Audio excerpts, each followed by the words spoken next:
दोस्तों अब हम बात करने वाले हैं इंडियन पॉलिटी में जो भी हमारी इंपॉर्टेंट कॉन्स्टिट्यूशनल स्टैट्यूटरी या कोई एग्जीक्यूटिव बॉडी रीसेंट टाइम में न्यूज़ में रही है, जो कि हमारी उड़ान 500 प्लस मैगजीन में कवर की गई है, उनको यहाँ पर हम समझने की कोशिश करेंगे। ठीक है, तो इसमें हम जानेंगे कि जैसे ह्यूमन राइट्स कमीशन है तो उससे रिलेटेड कोई अपडेट है, या फिर कंपटीशन कमीशन ऑफ इंडिया को लेकर के एक इम्पॉर्टेंट अमेंडमेंट जो है वो पार्लियामेंट ने पारित की है तो वो हम समझेंगे। ऐसे में हमारे पास में ये टॉपिक इसलिए इम्पॉर्टेंट हो जाता है, एक तो क्या है कि देखो यूपीएससी प्रीलिम्स में आपको कई बार देखने को मिलेगा कि कई बार इस तरीके की बॉडीज़ के बारे में पूछ लिया जाता है। ठीक है, और उसमें एक स्टेटमेंट तो बड़ा कॉमन देखने को मिल जाता है कि हाँ जी ये XYZ बॉडी है, ये कॉन्स्टिट्यूशनल है, स्टैट्यूटरी है या एग्जीक्यूटिव है। तो इसमें आपको देखो ज़्यादा कुछ समझने की इतनी ज़्यादा ज़रूरत नहीं रहती, बट एक की वर्ड है या की कॉन्सेप्ट है जो हमें समझना चाहिए कि अगर कॉन्स्टिट्यूशन में किसी भी बॉडी के बारे में प्रोविज़न दिया हुआ है, मान लो किसी XYZ आर्टिकल के तहत अगर आप किसी बॉडी को कॉन्स्टिट्यूट करते हो तो वो देखो कॉन्स्टिट्यूशनल बॉडी कहलाएगी। ठीक है, जैसे कि आपकी जीएसटी काउंसिल है, जीएसटी काउंसिल के बारे में नो डाउट हमारे ओरिजिनल कॉन्स्टिट्यूशन में प्रोविजन नहीं थे, बट कॉन्स्टिट्यूशन को अमेंड करके आर्टिकल ऐड कर दिया गया और उसके आधार पर जीएसटी काउंसिल को स्टैब्लिश किया हुआ है, तो वो एक कॉन्स्टिट्यूशनल बॉडी हो गई।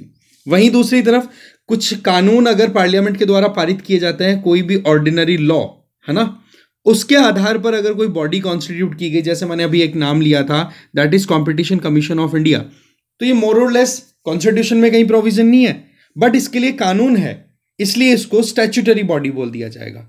वहीं आप कुछ ऐसी बॉडीज की बात करोगे जो कि मोर और लेस गवर्नमेंट के खुद के ऑर्डर के आधार पर स्टैब्लिश हुए हैं या फिर गवर्नमेंट के खुद के एग्जीक्यूटिव ऑर्डर्स के आधार पर डेवलप हुई हैं। फॉर एग्जांपल नीति आयोग, नीति आयोग की बात की जाए तो वो मोर और लेस एग्जीक्यूटिव बॉडी है, क्योंकि यहां पर सबसे इंपॉर्टेंट चीज क्या है, ना तो उसके बारे में कॉन्स्टिट्यूशन में कहीं प्रोविजन मिलेगा, ना उसके बारे में कोई लॉ आपको पारित होया हुआ मिलेगा पार्लियामेंट की तरफ से। तो ये चीजें कहीं ना कहीं इनको समझने में हमें हेल्प करेगी। तो इन्हीं बातों को ध्यान रखते हुए हमारे लिए जो इंपॉर्टेंट रिसेंटली अब 500 प्लस के अकॉर्डिंग जो इंपॉर्टेंट बॉडीज हैं उनकी बात करें तो सबसे पहला पॉइंट आता है that is related to the competition amendment bill 2023। देखो कंपटीशन कमीशन ऑफ इंडिया की बात करें तो वो कहीं ना कहीं कंपटीशन एक्ट जो था 2002 का, उसके आधार पर स्थापित की हुई एक बॉडी है, जिसका काम क्या है कि देखो गवर्नमेंट के द्वारा जब से एलपीजी पॉलिसी अडॉप्ट की गई है, जिसमें हम ज़्यादा से ज़्यादा प्राइवेट सेक्टर को प्रमोट कर रहे हैं, लिबरलाइज किया है हमने मार्केट को, प्राइवेटाइजेशन को बहुत ज़्यादा प्रमोशन मिल रहा है, तो सीधी बात है प्राइवेट सेक्टर तो मोर और लेस कंपटीशन पे डिपेंड करता है कि बढ़िया क्वालिटी की चीज़ सस्ते में जो देगा उसको ऑटोमेटिकली कस्टमर अपने आप पसंद करेंगे और उसका प्रोडक्ट है वो ऑटोमेटिकली बढ़ेगा।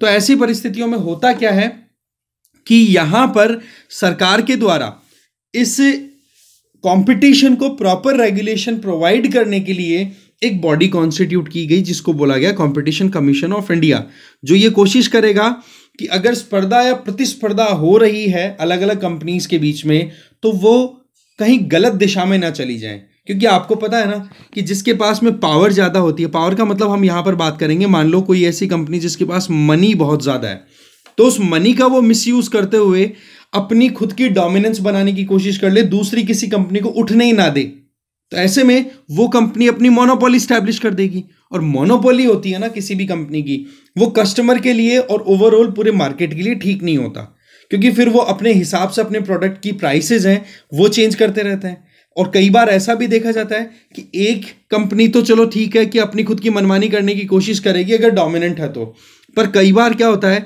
कि दो या दो से ज़्यादा कंपनियां मिलकर के भी अपना कार्टेल बना लेती है, जिसको बोलते हैं कार्टेलाइजेशन। वो अपनी ग्रुपिंग के आधार पर इस तरीके से अपने डिसीजन लेना स्टार्ट कर देते हैं कि कस्टमर को मजबूरन उनके प्रोडक्ट परचेज करने पड़ते हैं, क्योंकि और कोई उनके पास में चॉइस नहीं है। जैसे अगर रीसेंट टाइम की बात करें तो आपको ध्यान है कि टेलीकॉम सेक्टर बहुत ज़्यादा क्राइसिस से गुजर रहा है। रिलायंस जियो जब से लॉन्च हुआ है तब से नो डाउट इंटरनेट हमारे लिए बहुत एक्सेसिबल हो गया, बट उसी के साथ साथ में जो दूसरी कंपनियां थी, फॉर एग्जांपल एयरटेल की बात कर लो, वोडाफोन की बात कर लो, आइडिया की बात कर लो, लंबी लिस्ट थी, बहुत सारी कंपनियां हुआ करती थी, वो कंपनियां होने लग गई बर्बाद, क्योंकि जियो ने एक प्रेडेटरी अप्रोच अपनाई कि एकदम फ्री में 1 साल तक डेटा फ्री दिया था, लोगों की आदत डाल दी कि भाई आप इंटरनेट के बिना नहीं रह सकते। अब ऐसे में बाकी जो कंपनियां थी उनके यूजर्स जो थे वो स्विच होकर के आ गए किधर, जियो की तरफ। एयरटेल तो फिर भी क्या थोड़ा सा स्ट्रांग था, या फिर कहो कि बेस ठीक ठाक था तो बच गया। बाकी वोडाफोन आइडिया जैसी बड़ी बड़ी कंपनियां भी कोलैप्स कर गई, इनको भी कोलैबोरेशन करना पड़ गया। तो ऐसे में अब कंपनियां कितनी है मोटी मोटी मार्केट में? तीन। एक तो जियो बच गई, एक एयरटेल भारती, और एक ये वोडाफोन आइडिया का कोलैबोरेशन वी बच गया। और उसमें भी आप देखोगे लगभग 40%, 39 to 40% शेयर्स तो गवर्नमेंट ऑफ इंडिया के हैं। तो ये परिस्थितियां एक तरीके से एंटी कॉम्पिटिटिव हो जाती हैं। ठीक है, अब यहां पर जब ये वी डूबने वाली थी ना, तब सरकार को लगा कि अगर केवल दो कंपनियां बच गई, जियो और एयरटेल, तो ये डिओपोली हो सकती है। डिओपोली का मतलब क्या हो गया कि दोनों मिलकर के अपने टैरिफ्स को इस तरीके से प्लान कर लेंगे जिसके चलते कस्टमर के पास में कोई ऑप्शन ही नहीं रहेगा। फिर चाहे डेटा ये महंगा बेचे दोनों मिलकर के या सस्ता बेचे, कस्टमर के पास में कोई स्कोप ही नहीं है, तीसरा कोई ऑल्टरनेट ही नहीं है। तो बोला एक ट्राइंगल तो हमें क्रिएट करना पड़ेगा, इसलिए फिर गवर्नमेंट ने यहां पर इन्वेस्ट किया। बट मोर और लेस ये एक मोटा एग्जाम्पल मैंने आपको बताया। इस तरीके की सिचुएशन आपको बहुत ज्यादा देखने को मिल जाएगी जब हम प्राइवेट सेक्टर के कंपटीशन में उतरते हैं। और उस चीज को प्रॉपर मैनेज करने के लिए कंपटीशन कमीशन ऑफ इंडिया, ठीक है, competition commission of India establish किया गया था 2002 के एक्ट के आधार पर। और वो जो एक्ट था उसी में अमेंडमेंट अभी इंट्रोड्यूस किए गए जिससे कि एंटी कॉम्पिटिटिव जो भी अप्रोचेज अपनाई जाती हैं ना कंपनियों के द्वारा, तो उनको रोका जा सके। ठीक है, इसमें मेन काम क्या रहता है? देखो कैसे भी करके प्राइवेट सेक्टर का जो प्रमोशन है वो प्रॉपर हो, न्यू एंट्रेंट अगर आना चाहे तो उनको भी मौका मिले, और कंपटीशन हेल्दी रहेगा तो सीधी बात है उससे जो कंज्यूमर है, हमारे जैसे जो कस्टमर कंज्यूमर है, उनको अच्छा खासा फैसिलिटी मिल जाती है। क्योंकि कंपटीशन से बढ़िया क्वालिटी डेवलप होती है, और जब कंपटीशन चलता है तो बढ़िया क्वालिटी की चीज़ें फिर सस्ते में भी बेचते हैं वो लोग, और वो सस्ती चीज़ें जब हमें अच्छी क्वालिटी की मिलेंगी तो हमारे लिए फिर अच्छा रहता है, और ओवरऑल देखा जाए तो पूरे देश के लिए भी बेनिफिशियल होता है। ठीक है, तो रिसर्च एंड डेवलपमेंट और ये सारी चीज़ें आप कह सकते हो आईटी सेक्टर में इनमें प्रोग्रेस जो हो रही है वो मोर और लेस इसी वजह से हो रही है। और इसके लिए क्रेडिट किसको जाता है? एलपीजी पॉलिसी को, 1991 को। ठीक है, अब देखो इससे पहले क्या हुआ करता था, 2002 के इस एक्ट से पहले एमआरटीपी एक्ट हुआ करता था इंदिरा गांधी जी के ज़माने का।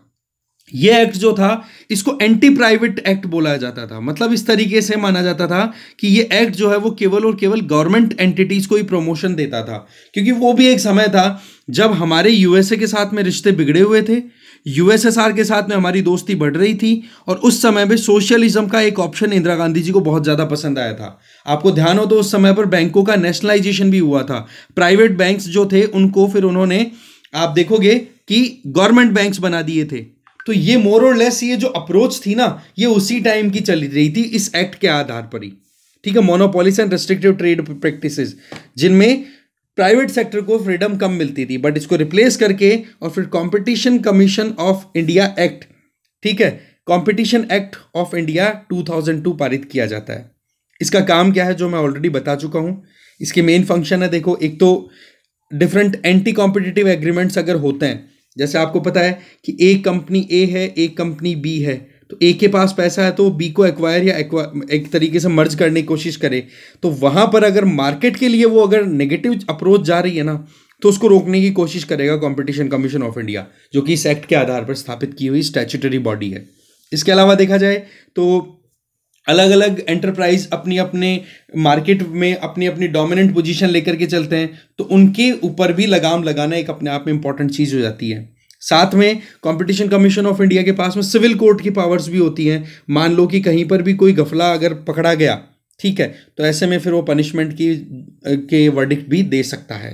तो ये मोर और लेस प्राइवेट सेक्टर के प्रॉपर फंक्शनिंग के लिए, काम करने के लिए ये स्टैब्लिश किया था। अब ये जो नया अमेंडमेंट जो हुआ, ठीक है, 2002 के एक्ट में, इसमें क्या क्या प्रोविजन किए गए हैं वो हमें समझने होंगे। सबसे पहला इंपॉर्टेंट प्रोविजन तो ये कि देखो, टर्नओवर पहले केवल इंडिया का ही कंसिडर किया जाता था। अगर किसी कंपनी का फंक्शन देखना है तो उसमें आपको ये तो पता ही होना चाहिए ना कि वो कंपनी कहाँ कहाँ ऑपरेट कर रही है, उसका वैल्यूएशन कितना जा रहा है। तो यहां पर क्या किया गया अभी कि टर्नओवर जो है वो अगर कंपनी का देखा जाएगा तो वो इंटरनेशनल लेवल पे जितना कुछ भी ट्रेड कर रही है, जो कुछ भी उनका टर्नओवर है, उसके आधार पर फिर उसका पूरा कैलकुलेशन देखा जाएगा। क्योंकि आजकल आपको पता है इंडियन कंपनीज भी मल्टीनेशनल हो चुकी हैं और मल्टीनेशनल कंपनीज में इंडिया में आ रही है। तो ऐसे परिस्थितियों में फिर उनका प्रॉपर रेगुलेशन करना जरूरी है। अदरवाइज बड़ी बड़ी कंपनियां, अमेजॉन, फ्लिपकार्ट जैसी कंपनियां किसी को एंटर नहीं होने देंगी। ठीक है, तो उनका प्रॉपर रेगुलेशन, अगर उनके द्वारा कोई भी कंपटीशन कमीशन ऑफ इंडिया के द्वारा दी हुई गाइडलाइंस का कहीं वायलेशन हुआ तो फिर उनके खिलाफ कार्रवाई करने का प्रोविजन यहाँ पर रहता है। फिर टाइमलाइन की बात करें तो जब भी कोई case competition commission of India के पास में जाए तो पहले तो क्या हुआ करता था कि 30 वर्किंग डेज के अंदर कंपटीशन कमीशन ऑफ इंडिया के द्वारा यहाँ पर अपना काम किया जाएगा, या कहो कि एक अपना रिपोर्ट डेवलप की जाएगी कि हाँ हमने ये चीज़ देखी है इस केस में, फिर जिसके आधार पर फिर आगे बातचीत होगी। बट वो 30 वर्किंग डेज की बजाय कर दिया 30 डेज। इसका मतलब महीने भर के अंदर, चाहे आपकी कितनी भी छुट्टियां आ रही है कितनी भी नहीं आ रही, कोई फर्क नहीं पड़ता, 30 दिन के अंदर अंदर आप अपनी रिपोर्ट बना करके रेडी हो जाओगे। जैसे मान लो कोई मर्ज हो रहा है 2 कंपनियों का, या फिर एक कंपनी दूसरी कंपनी को खरीद रही है, एक्विजिशन हो रहा है, तो उन चीज़ों को प्रॉपर रेगुलेशन किया जाएगा। साथ में एक प्रोविजन और डाल दिया है कि देखो अगर कोई मर्जर या एक्विजिशन 2000 करोड़ की वर्थ से ज़्यादा का हो रहा है, मान लो कंपनी ए कंपनी बी को एक्वायर कर रही है और ये पूरी डील जो है वो 2000 करोड़ या उससे ज़्यादा की है, तो मान के चलें कि वहाँ पर कंपटीशन कमीशन ऑफ इंडिया से पहले अप्रूवल लेना पड़ेगा। क्योंकि इसमें क्या होता है कि आपको एक छोटा सा एग्जांपल देता हूं मैं, कि फेसबुक एक अलग से एंटिटी रन हुआ करती थी पहले, इंस्टाग्राम अलग थी और व्हाट्सएप अलग थी, तीनों अलग अलग थी। बट फेसबुक जो थी उसने इंस्टाग्राम को और व्हाट्सएप को एक्वायर कर लिया। इसके पीछे एक ये थ्योरी भी बताई जाती है कि फेसबुक अपने कॉम्पिटिटर्स को खत्म करना चाहती थी, और आज अल्टीमेटली ये तीनों एक ही फर्म के अंडर चलती है, नाम दे दिया उसको मेटा। तो आप क्या देखते हो कि क्या फेसबुक को या फिर इनको कोई चैलेंज करने वाला कोई नया प्लेटफॉर्म इमर्ज हो पा रहा है? तो इन चीज़ों को रोकना बहुत ज़्यादा ज़रूरी हो जाता है, क्योंकि फिर बाद में गिनी चुनी 1-2 कंपनियां ही फिर अपने पावर को चलाने की कोशिश करेंगी, और नई जो कंपनियां खुलने की स्कोप ही नहीं रहेगा, तो फिर कहाँ से कंपटीशन आ पाएगा, राइट?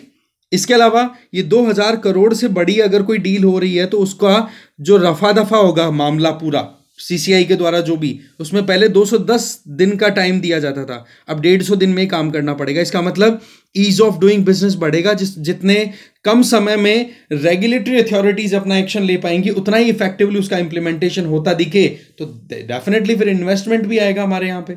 साथ में कुछ पनिशमेंट से रिलेटेड प्रोविजन, पहले क्या हुआ करता था कि ज्यादातर जो पनिशमेंट थी मोर और लेस वो थी कि आपको फाइन पे करना पड़ेगा, बट अब प्रोविजन क्या कर दिया गया है कि देखो फाइन तो लगेगा ही, ठीक है, पर उसकी जगह एक ऑल्टरनेट या फिर कुछ ऐसी सर्टेन आपने ऑफेंसेस डिफाइन कर दिए हैं जिनमें आप सिविल पेनल्टी भी दे सकते हो, ठीक है। तो वो देखो ये एक्ट की बिल्कुल माइन्यूट डिटेल्स में, बट यस पहले फाइन का ही प्रोविजन हुआ करता था, बट फाइन के साथ साथ में अब सिविल पेनल्टीज का भी एक ऑप्शन अवेल करा दिया गया है कि अगर कहीं पर भी कोई करप्ट प्रैक्टिस मिलती है, एंटी कॉम्पिटिटिव प्रैक्टिस देखी गई, तो उस समय पर कंपटीशन कमीशन ऑफ इंडिया अपने हिसाब से एक्शन ले सकेगा। साथ में ये पनिशमेंट किस आधार पर दी जाएगी, वो देखो सीधी बात है, मैंने बताया आपको कि अगर कंपटीशन कमीशन ऑफ इंडिया के डायरेक्टर जनरल है या फिर कंपटीशन कमीशन ऑफ इंडिया की पूरी बॉडी के द्वारा कोई रूल रेगुलेशन कोई गाइडलाइन इशू की गई और गाइडलाइन का अगर कोई वायलेशन करता हुआ मिला तो प्रॉपर एक्शन फिर उनके अगेंस्ट में होगा।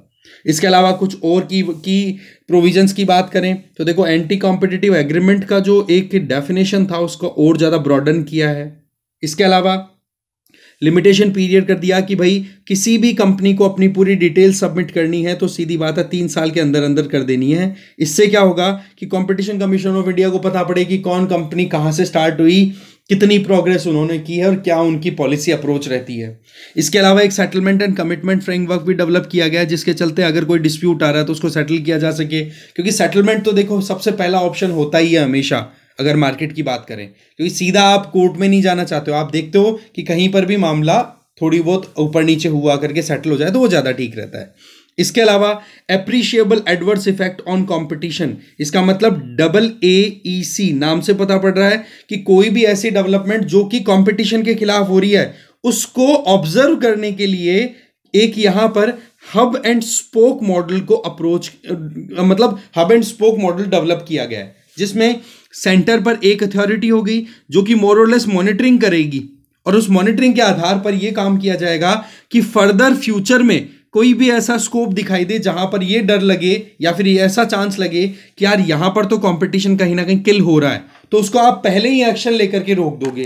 तो ये अपने आप में एक प्रीएम्प्टिव अप्रोच हुई कि नहीं, या फिर कोई प्रिजम्प्टिव रूल हुआ कि नहीं कि भाई कैसे भी करके कंपटीशन मेंटेन हमें रखना है। कहीं पर भी कोई अगर फ्यूचर में डेवलपमेंट्स ऐसे होते हुए दिखाई दे रहे हैं कि जो कि एंटी कॉम्पिटिटिव है तो उनको रोका जा सकता है। इसके अलावा पब्लिक कंसल्टेशन का भी यहाँ पर रूल किया जा रहा है कि हाँ भाई, जब भी कोई रूल बनाया जाएगा तो पहले उसका ड्राफ्ट रिलीज होगा और फिर उसके में आप पब्लिक अपनी तरफ से ओपिनियन दे पाएगी।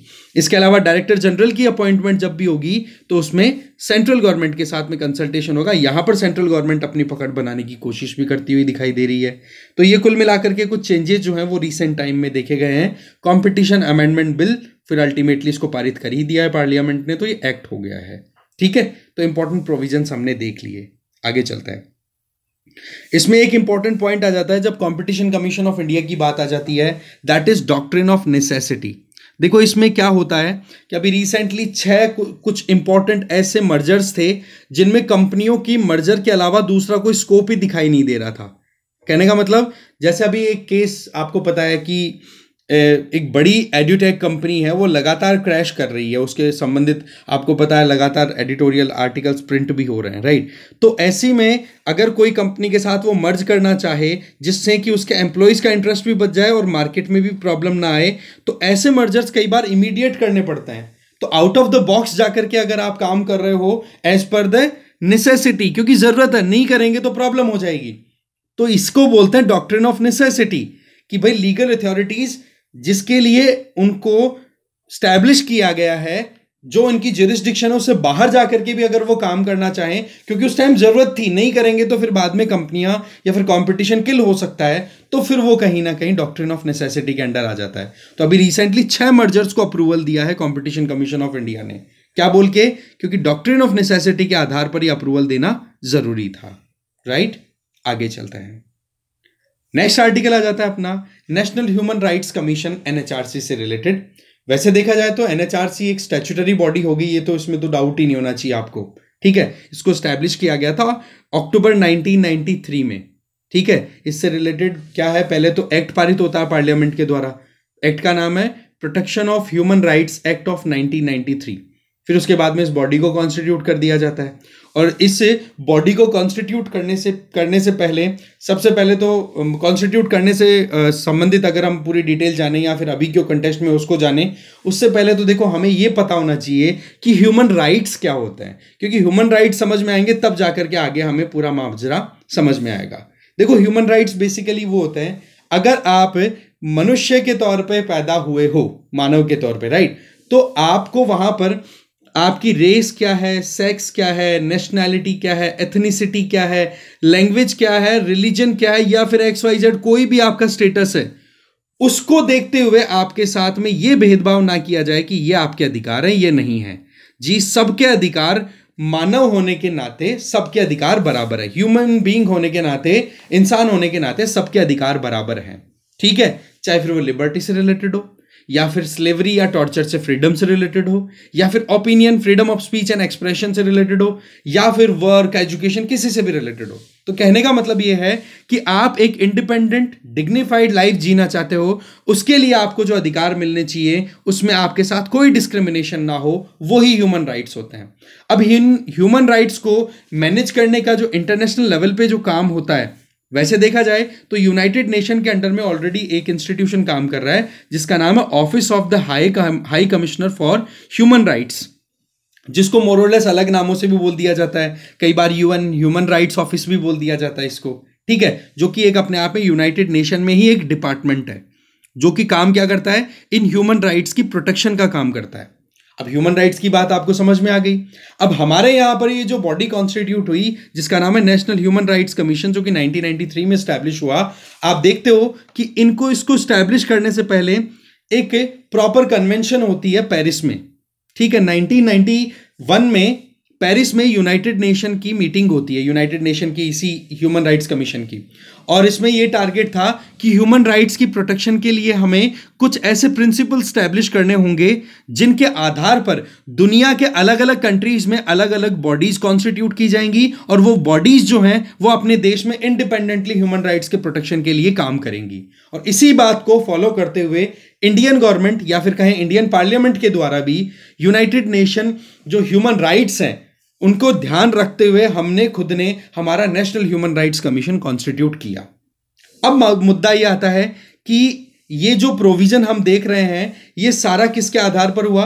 पेरिस में वो मीटिंग हुई उसके आधार पर, और उसमें 6 इंपॉर्टेंट क्राइटेरियाज या प्रिंसिपल स्टैब्लिश किए गए जिसके आधार पर एक कह सकते हैं ना कि ह्यूमन राइट्स को मेंटेन करने के लिए, प्रोटेक्ट करने के लिए बॉडी कॉन्स्टिट्यूट कर रहे हैं। तो उन प्रिंसिपल्स को आपने बोल दिया पेरिस प्रिंसिपल्स। अब ये पेरिस प्रिंसिपल्स 1991 में अडॉप्ट हुए। ये ग्लोबल स्टैंडर्ड्स हैं जिसके चलते human rights institution, for example Indian human rights commission है वो काम करे, या स्टेट में भी हमारे स्टेट ह्यूमन राइट्स कमीशन है वो काम करते हैं।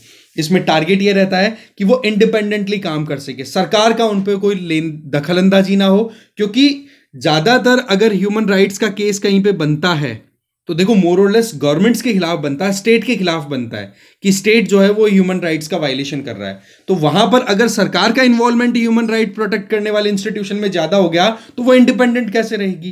तो इस चीज को ध्यान रखते हुए पेरिस प्रिंसिपल्स जो है वो डिसाइड किए, और उसमें क्या फिक्स किया? मैंडेट एंड कॉम्पिटेंस, कि हाँ भाई कितना अधिकार मिला हुआ है और क्या वाकई में वो इंस्टीट्यूशन अच्छे से काम कर रहा है। जैसे कि हमारा नेशनल ह्यूमन राइट्स कमीशन है, इसके ऊपर भी ये एप्लीकेबल है। दूसरा, गवर्नमेंट उसके ऊपर कितना इन्वॉल्वमेंट, दखल अंदाजी कर रही है, जितना कम करेगी उतना फायदा है। साथ में अपना खुद का कॉन्स्टिट्यूशन, अपने खुद के रूल एंड रेगुलेशन कि हाँ भाई कहाँ पर हमें इन्वेस्टिगेट करना है, कहाँ पर ह्यूमन राइट्स का वायलेशन हो रहा है, जिसके चलते गवर्नमेंट की अकाउंटेबिलिटी फिक्स की जा सके। इसके अलावा प्लूरलिज्म, मुद्दे कौन कौन से टैकल किए जा रहे हैं और जो रिप्रेजेंटेटिव है वो किस बैकग्राउंड से आ रहे हैं। साथ में रिसोर्सेज की कमी है या फिर प्रॉपर उनके पास में रिसोर्सेज हैं, क्योंकि आपको पता है बिना रिसोर्सेज के आप कोई काम करो काम हो ही नहीं पाएगा, बातें बड़ी बड़ी कर लो फिर चाहे। साथ में इन्वेस्टिगेशन का प्रोविजन है कि नहीं। तो ये 6 क्राइटेरियाज है ना, इन्हीं को आप पेरिस प्रिंसिपल बोल दिया करते हो, और इन पेरिस प्रिंसिपल के आधार पर ही हमारा जो नेशनल ह्यूमन राइट्स कमीशन है ना, इसको एक्रेडिटेशन मिलना था, एक अप्रूवल मिलना था कि हाँ भाई Indian national human rights commission है ना ये बहुत बढ़िया काम कर रहा है। बट वो एक्रेडिटेशन डेफर कर दिया, डेफर का मतलब डिले कर दिया। किसने किया? Global alliance of national human rights institution, GANHRI ने। क्यों? क्योंकि कहीं ना कहीं इंडिया में ये जो 6 पेरिस प्रिंसिपल्स थे, इनमें से जो प्रॉपर फुलफिलमेंट आनी चाहिए थी वो नहीं आई। आई होप आपको ये चीज समझ में आ गई होगी। अब सवाल यह है कि ये global alliance of national human rights institution क्या है? ये देखो एक ग्लोबल नेटवर्क है, ठीक है, जिसका काम क्या है कि अलग अलग देशों में जितने भी ह्यूमन राइट्स इंस्टीट्यूशन काम कर रहे हैं उन इंस्टीट्यूशंस के द्वारा प्रॉपरली काम तो किया जा रहा है क्या वो पेरिस प्रिंसिपल्स को अपहोल्ड करने में सक्षम है? अगर है तो ठीक, नहीं है तो फिर उसके बाद में टाइम टू टाइम उनको रिव्यू किया जाएगा, उनको फीडबैक दिया जाएगा। अच्छा, वो टाइम कितना है? 5 साल। हर 5 साल में पेरिस प्रिंसिपल्स की इंप्लीमेंटेशन को चेक करने का काम करता है ये आपका नेटवर्क, जिसका नाम क्या है? Global alliance of national human rights institution.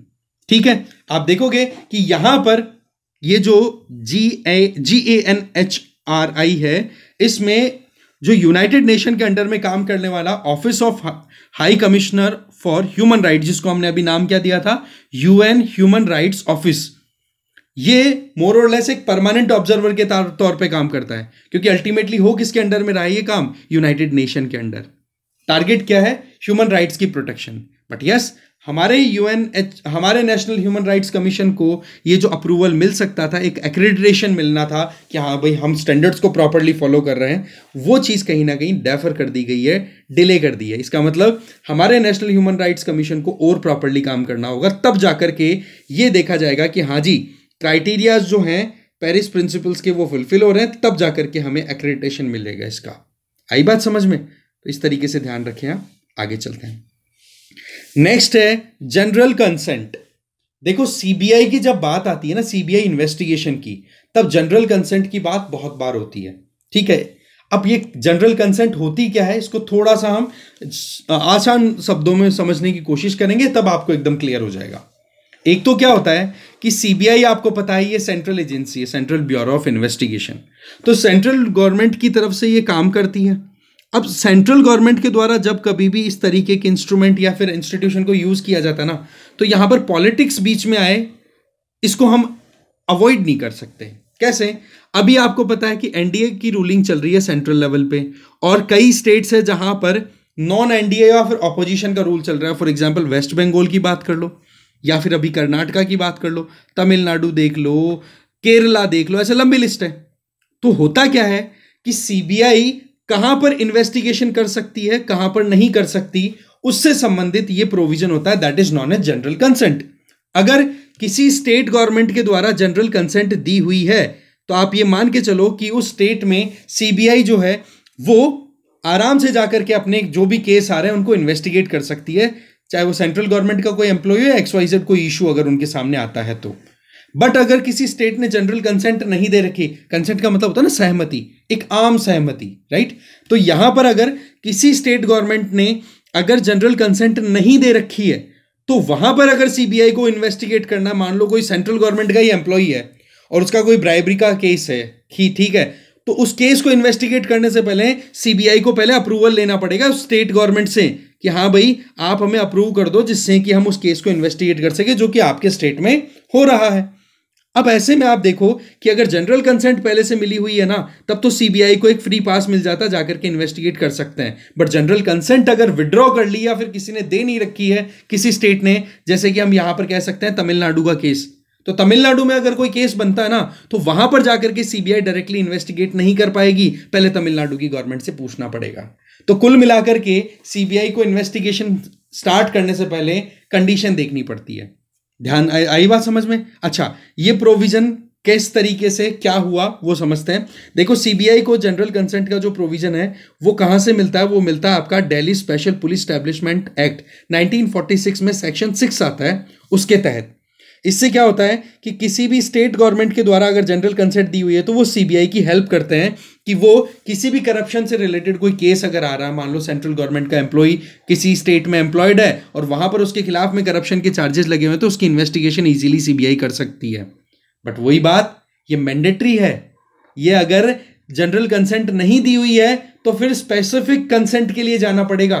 फिर सीबीआई जो है वो रिक्वेस्ट डालेगी स्टेट गवर्नमेंट को कि भाई आप अगर कंसेंट दे दो तो हम हमारा काम इजीली कर सके। इसीलिए दो तरीके की कंसेंट आ जाती है सीबीआई की इन्वेस्टिगेशन के लिए। जनरल तो देखो मैंने ऑलरेडी बता दिया आपको। स्पेसिफिक में क्या होता है कि यहां पर जैसे तमिलनाडु ने विड्रॉ कर ली अपनी जनरल कंसेंट, तो भाई आपको कोई केस अगर आ रहा है और उस केस में जाकर के इन्वेस्टिगेशन आप करना चाहते हो तो फिर वहां से स्टेट गवर्नमेंट से आपको पहले अप्रूवल लेना पड़ेगा कि XYZ ये केस है, इस केस की इन्वेस्टिगेशन हम करेंगे। इसका मतलब अब ये नहीं है कि वो मन में आए जो केस का इन्वेस्टिगेशन करेंगे, नो, स्पेसिफिक उसी केस का इन्वेस्टिगेशन कर पाएगी सीबीआई जिसके लिए स्टेट गवर्नमेंट अप्रूवल दे रही है।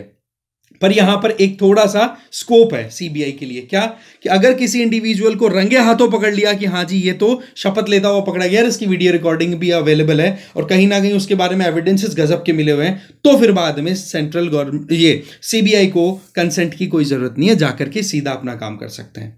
और एक और चीज यहां पर कि मान लो आज की तारीख में तमिलनाडु सरकार के द्वारा जनरल कंसेंट विड्रॉ कर ली गई और इसके पहले आज की डेट मान लो XYZ, जिस भी डेट को आप ये वीडियो देख रहे हो ना, तो आज की डेट मान लो आपकी X डेट है, इस डेट को विड्रॉ कर लिया तमिलनाडु की सरकार ने, पर तमिलनाडु के अंदर ऑलरेडी कई ऐसे केसेस चल रहे हैं जिसमें सीबीआई ऑलरेडी अपनी इन्वेस्टिगेशन कर रही है और उस टाइम पर तमिलनाडु सरकार की तरफ से जनरल कंसेंट दी हुई थी, तो वो इन्वेस्टिगेशन कंटिन्यू रहेगी, वो नहीं रुकेगी। आई बात समझ में? तो ये एक अपने आप में इंपॉर्टेंट प्रोसेस हो जाता है आपका जनरल कंसेंट से रिलेटेड कि किस तरीके से सीबीआई जो है वो काम करती है जनरल कंसेंट या स्पेसिफिक कंसेंट के आधार पर। ठीक है, अब ये कंसेंट अगर विड्रॉ कर ली जाती है तो इसके क्या इंप्लीकेशंस, आउटकम्स हैं? भाई सीधी बात है, सीबीआई अपने केसेस को फ्रेश मैनर में नहीं कर सकती है, या फिर सेंट्रल गवर्नमेंट के भी कोई एम्प्लॉय है किसी स्टेट के अंडर काम कर रहे हैं तो वहां पर भी सीबीआई इंडिपेंडेंटली जाकर के इन्वेस्टिगेट नहीं कर पाएगी, पहले वहां से स्टेट गवर्नमेंट से अप्रूवल लेना पड़ेगा, जो मैं आपको ऑलरेडी बता चुका हूं। ठीक है, तो मोर और लेस जो है आई होप आपको ये समझ में आ चुका होगा।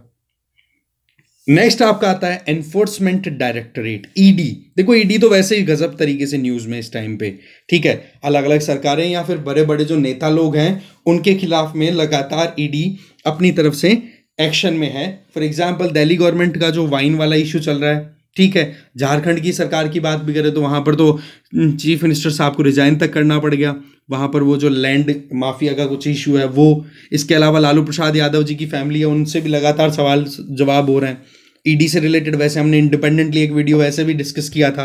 तो मुद्दा अभी क्या है कि सुप्रीम कोर्ट ने ये कहा, अभी का कंटेक्स्ट जो जिसके आधार पर ये हमारी मैगजीन में इसको मेंशन किया वो है कि सुप्रीम कोर्ट ने ये कहा कि भाई एनफोर्समेंट डायरेक्टरेट के जो चीफ होते हैं उनको एक्सटेंशन दिया जाए जिससे कि वो एकदम कहते हैं ना कि अपने काम को कंप्लीट कर सकें।